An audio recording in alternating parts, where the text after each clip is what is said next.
Bonjour, bienvenue sur Cyber Anonymat, votre tremplin incontournable pour maîtriser le monde du numérique, de la théorie jusqu'à la pratique et du débutant jusqu'à l'expert en cybersécurité, réseau télécommunications et intelligence artificielle. Nous y voici maintenant sur notre partie 3, module 5, l'ingénierie sociale. Dans ce module, nous allons étudier l'art de la manipulation humaine dans l'écosystème numérique qu'on appelle ingénierie sociale. Nous allons comprendre les techniques d'attaque, les études de cas et stratégies de défense globale face à face ou vis-à-vis de l'ingénierie sociale.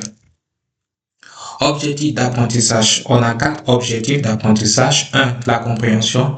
Dans la compréhension, nous allons définir l'ingénierie sociale et comprendre pourquoi elle exploite des faiblesses humaines plutôt que technologiques. En 2, la détection. Nous allons identifier les facteurs d'attaque clés, phishing, tailgating, vising et repérer les indices d'hameçonnage.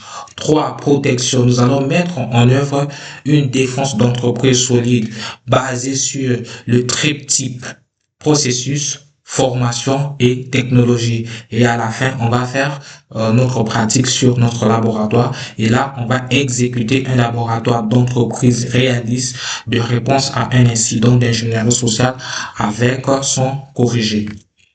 Donc, là, nous allons définir aussi rapidement notre concept clé qui est quoi? Qui est l'ingénierie sociale. Donc, en définition, l'ingénierie sociale consiste à utiliser la tromperie et la manipulation psychologique pour amener une personne à effectuer des actions ou à divulguer des informations confidentielles, contrairement aux attaques logicielles. Elle cible le maillon humain de la chaîne de sécurité en exploitant des ressorts biologiques, psychologiques et sociaux. Donc, comme vous pouvez le constater sur notre image, l'ingénierie sociale, c'est une technique de manipulation. Voilà. Donc, c'est l'art d'exploiter la faiblesse humaine. C'est-à-dire, la faiblesse humaine, c'est quoi? C'est la confiance, la peur, la curiosité, pour obtenir un accès non autorisé à des informations confidentielles ou de l'argent. Donc là, on peut dire que l'ingénierie sociale, c'est quoi? C'est du hacking humain. Voilà. Cas réel, le tailgating. C'est quoi le tailgating? Le tailgating, en français, on appelle talonnage. Le talonnage est une technique d'infiltration physique où l'attaquant suit de près une personne autorisée pour s'introduire dans un bâtiment ou une zone sécurisée. Voilà, donc je m'explique de manière claire pour permettre à tout le monde de comprendre. Donc, la technique de talonnage ici, c'est quoi? C'est que il y a un cyberattaquant, il y a un criminel même qui va accéder à un endroit. Donc, il n'a pas le badge de sécurité pour ouvrir la porte. Donc, il va s'en servir de la personne qui a l'accès, qui est en train de rentrer et de le suivre. Est-ce que vous voyez? Prétexte, l'imposteur porte un carton encombrant ou feinte d'avoir oublié son badge. Est-ce que vous voyez? Donc, ici, le ressort exploité ici, c'est quoi? C'est la politesse naturelle et le désir d'aider un collègue supposé. Voilà. Donc, c'est pas vraiment un collègue, mais c'est un supposé collègue. Le reste ici, c'est quoi? C'est un accès direct au serveur physique et ce intrus-là, il peut poser un keylogger ou voler des documents sensibles à l'entreprise. Donc voilà, c'est comme ça que fonctionne la technique de talonnage ou de tailgating. Ok. Pourquoi l'ingénierie sociale fonctionne? Ça, c'est notre question à 10 millions d'euros. Pourquoi l'ingénierie sociale fonctionne? L'ingénierie sociale fonctionne pour 3 raisons. La première raison, c'est la confiance et l'entraide. Pourquoi? Parce que l'humain recherche le contact positif. Les attaquants simulent un collègue en détresse ayant besoin d'un fichier urgent pour respecter une échéance critique.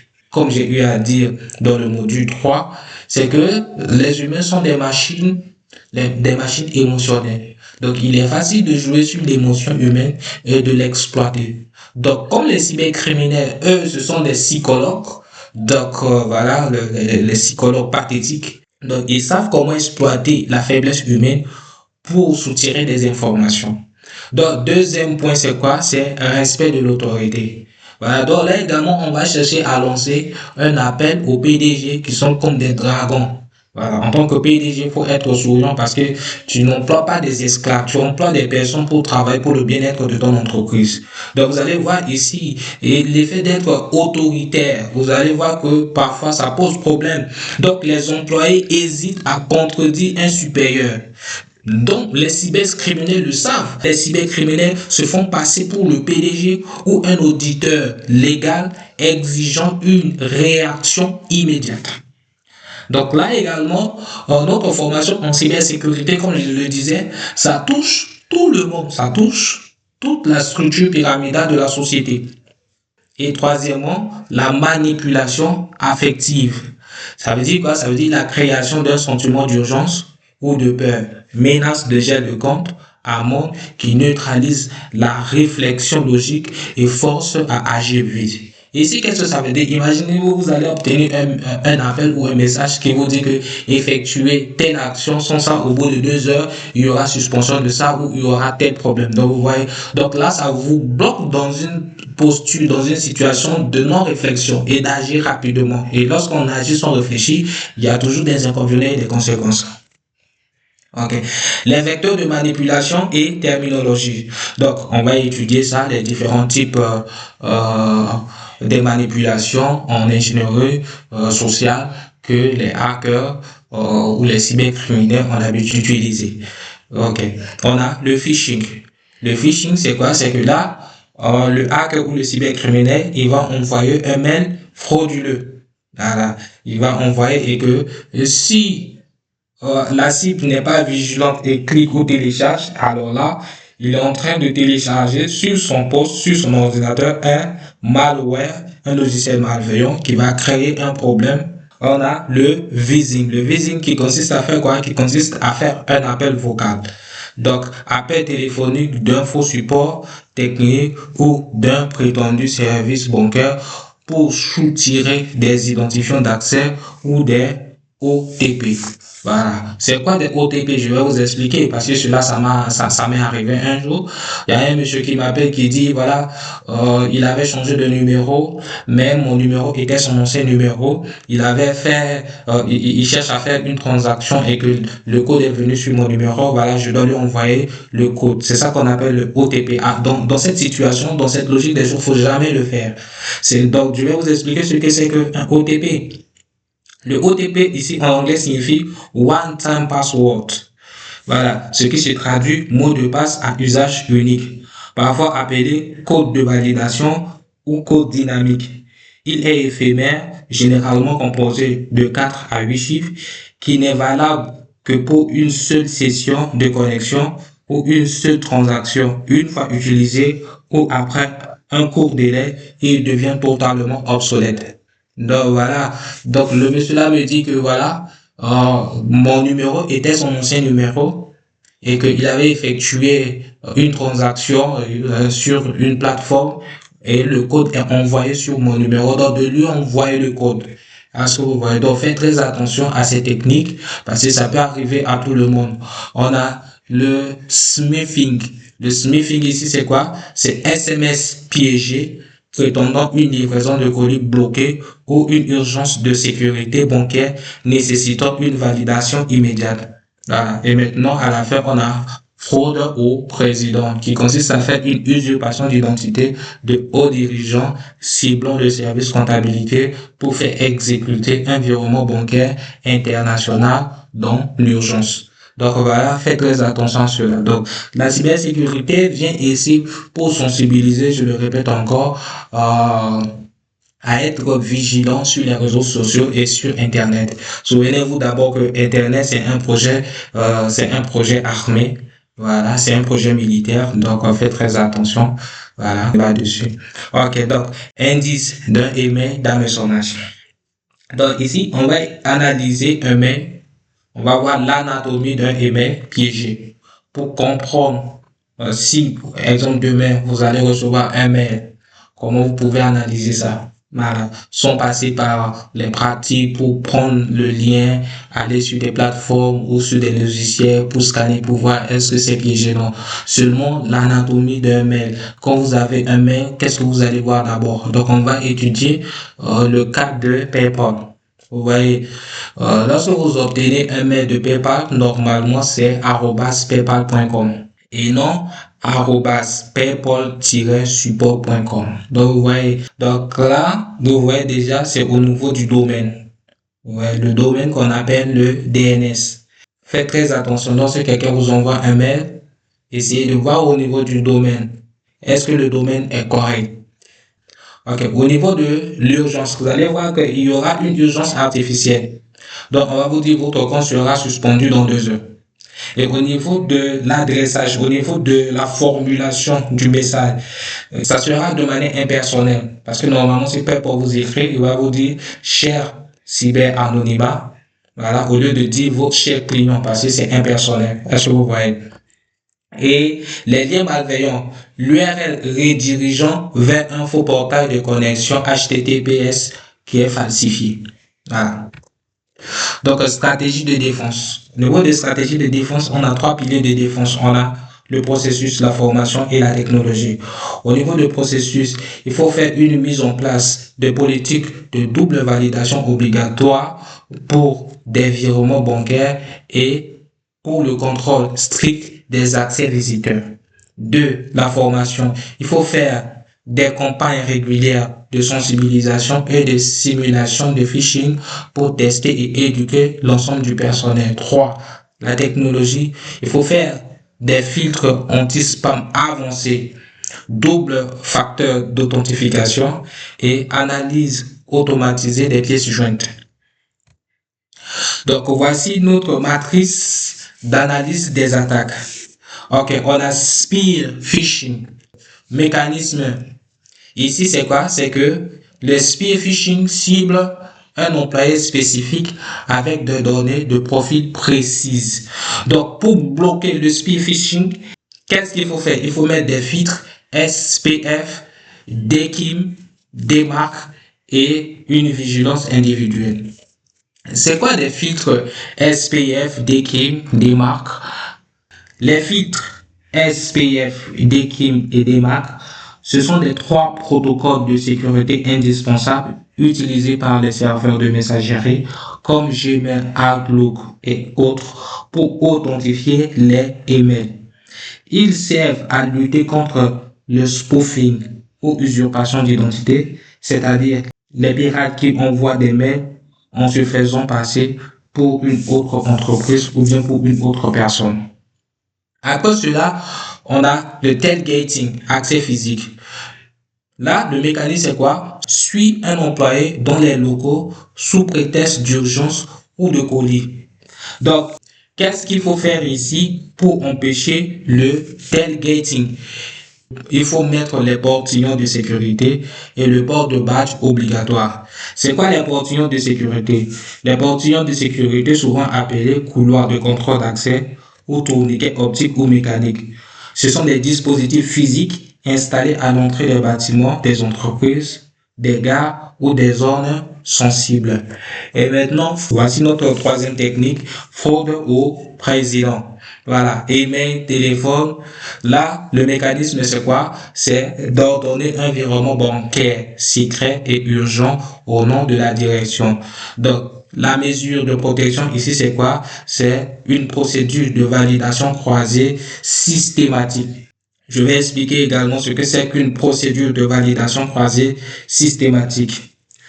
Une procédure de validation croisée systématique, souvent appelée principe des 4 yeux ou 4 eyes principaux, est un processus de sécurité de contrôle qui exige que 2 personnes au moins valident une action, une décision ou une opération critique avant qu'elle ne soit exécutée.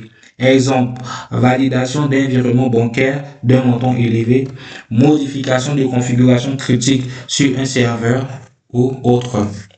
Et maintenant, voici notre dernière technique, c'est le betting ou APA, clé USB, fichier piégé. Donc ici, le mécanisme, c'est quoi? C'est de laisser une clé USB confidentielles dans la salle de pause de l'entreprise.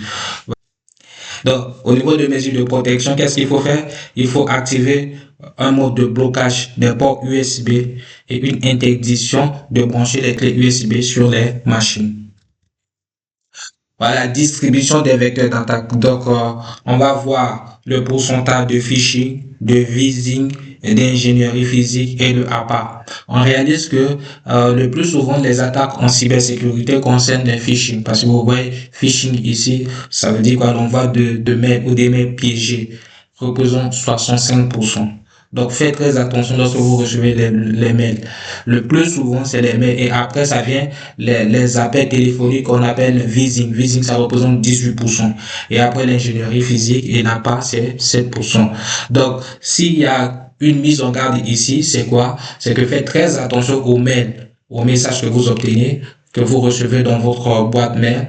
Faites très attention aux appels téléphoniques que vous recevez parce que là également, un criminel peut jouer sur l'ingénierie sociale pour vous espionner, pour vous pirater. Faites très attention à des gens qui se font passer pour des compagnies énergétiques et ils vous appellent, ils vous parlent que non, vous avez obtenu une réduction, envoyez-nous votre mail. Voilà, faites très attention à cela. Ces appels-là, souvent, ça peut être des appels piégés. Voilà, la personne veut parfois enregistrer votre voix, réaliser une attaque par deepfake. Donc, faites très attention à cela également. Donc, nous y voici maintenant sur notre lab pratique, scénario en entreprise. Voilà la mise en contexte société Tech Corp SA. Vous êtes membre de l'équipe de réponse aux incidents, centre opérationnel de sécurité.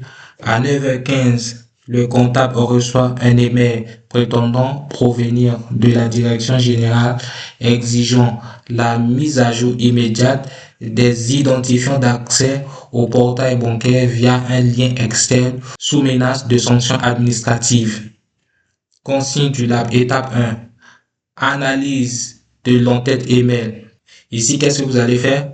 Vous allez analyser l'adresse réelle de l'expéditeur et vérifier l'alignement DMARC SPF. C'est quoi l'alignement DMARC SPF? L'alignement DMARC SPF est un mécanisme de contrôle de sécurité qui permet à un serveur de messagerie de vérifier si un email provient légitimement du domaine qui prétend représenter en comparant deux informations clés. Étape 2. Inspection de l'URL piégée. Déterminer si l'URL provient vers un serveur frauduleux sans cliquer directement dessus. 3. Application du protocole d'incident. Rédiger les actions d'endiguement et de communication au personnel. Voici la correction étape par étape de notre lab. Étape 1, analyse de l'entête, appelée également header. Pour ceux qui font de la programmation HTML, vous connaissez ce qu'on appelle header. Donc, l'expéditeur affiché PDG Tech Corp masque la vraie adresse. Donc ici, vous voyez que lorsque vous recevez un mail, vous allez voir le nom de la personne. Mais le vrai nom ici, c'est pas PDG Tech Corp. Le vrai nom ici, c'est Direction Tech Corp of-verify-portal.net. Voilà, ici, c'est le vrai nom que le cybercriminel a masqué pour avoir seulement PDG Tech Corp. Donc, anomalie détectée, domaine externe non officiel, analyse du lien, inspection sans clic, survol du lien révélateur d'une tentative d'usurpation. Donc, voici le vrai lien, c'est www.techcorps.signing.account-update.info/login. Donc, c'est un faux sous-domaine et un protocole HTTP non sécurisé. Vous voyez, le protocole HTTP est non sécurisé. Si c'était sécurisé, c'était HTTPS. OK. Plan de réponse à l'incident pour le centre d'opération de sécurité. 1. La première des choses qu'on va faire, c'est quoi? On va isoler le poste de travail du réseau local. 2. Bloquer l'URL au niveau du firewall proxy d'entreprise. 3. Diffuser une alerte de sécurité interne à l'ensemble des équipes. Voilà, c'est la fin de notre programme d'aujourd'hui. N'hésitez pas d'aller sur nos différents sites, de checker et de voir. Si vous avez des questions, n'hésitez pas également à nous les faire parvenir. Et à bientôt.